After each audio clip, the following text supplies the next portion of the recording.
when I step up on stage and people see me, or when people see me out and I'm like talking to them on the streets or whatever it may be, the one thing I want them to see is the glow that I have. I want them to see the passion and the fire in my eyes. Like, I want them to feel alive when they talk to me. Like, I got so much love for people, and to me, it's not about myself. When people are hurting, people need something, I want to give to them whatever I have to give. Which is why when something happens to me in my life, I do my best to get over it. Not quickly, but efficiently. As soon as I can, I try to get over it. Because I know that in the end, the outcome is going to help somebody out. Which is what I do with my music. That's why I get so excited when I do music, because it's not about me. I know that when somebody turns on my CD and they hear it playing inside their CD player, it may not be the most banging track out there. It may not be the track that they in the biggest studio or whatever. I may never be in them studios right there, but the thing is that somebody's gonna hear it and their life is gonna be changed. The biggest testimony I can ever tell is that a great friend of mine had my mixtape, and I gave it to him. And I was like, yo, I know you're not really into this music, but, just listen to it when you get a chance. And I just left it at that, And then he came back to me a while ago and he said, man, I was driving, right? I heard your songs, man. I was just driving. I just kept driving. And I was just thinking about my life, man. And I was like, what am I doing, This is a cat that, this is a guy that, me and him, we started doing music together. And I called him up one day and said, look, I don't feel right about this. We was about to sell our beats and we was going to start making a lot of money, but I didn't know who was going to get the beats and I didn't know what they was going to be rapping about. And I felt guilty about that. So I figured I had to stop. But I let him know that I still wanted to be there for him. And he would listen to my CD, like I said, and he just, I had already took most of my rap CDs and threw them out. So you heard me say that my favorite artists were Kanye and Ludacris. I took them CDs and threw them out, man. I cut them up.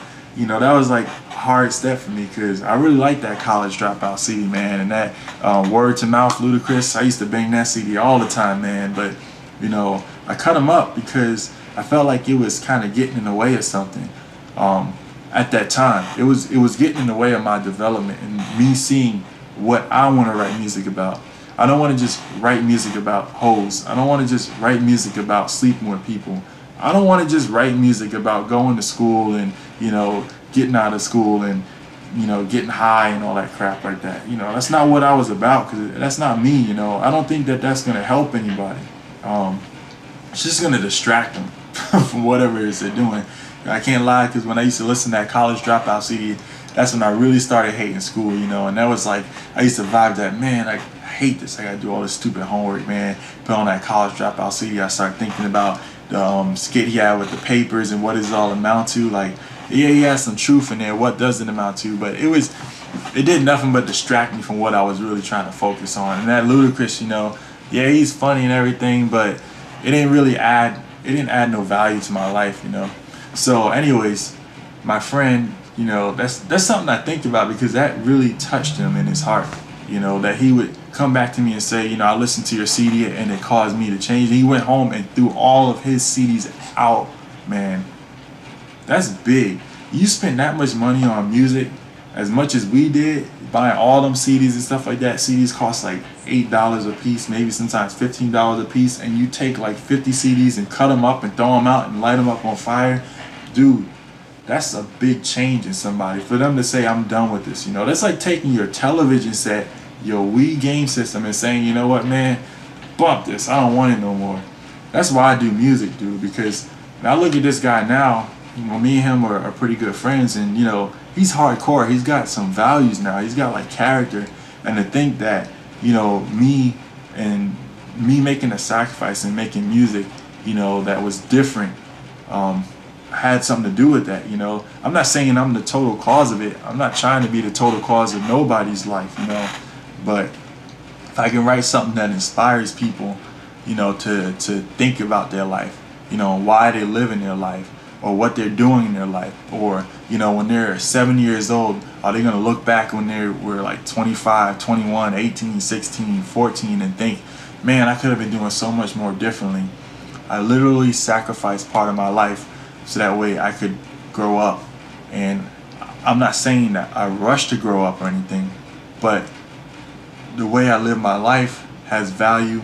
It is full of wisdom and it's full of knowledge and understanding. That's what my music is all about right there, So like I said, when I step on to the stage and people see me rap, I want them to see that I'm excited about it, because I am excited about my music, and when I get up there, I want to be all there. I want to go all out. I always practice. I always sing. And then, I examine myself so that way when I get in front of other people, they don't see my impurities. They see the pure me, and they see that sweet soul, that sweet heart that I have, because that's truly who I am. I wouldn't tell you that if I didn't mean it, because I truly do have a heart of gold that I try to share with people. And if you know me, you know that's true. So anyways, Aaron Harris, Hands On Music, vlog number 2. Yeah, that's how I do. Peace out, y'all.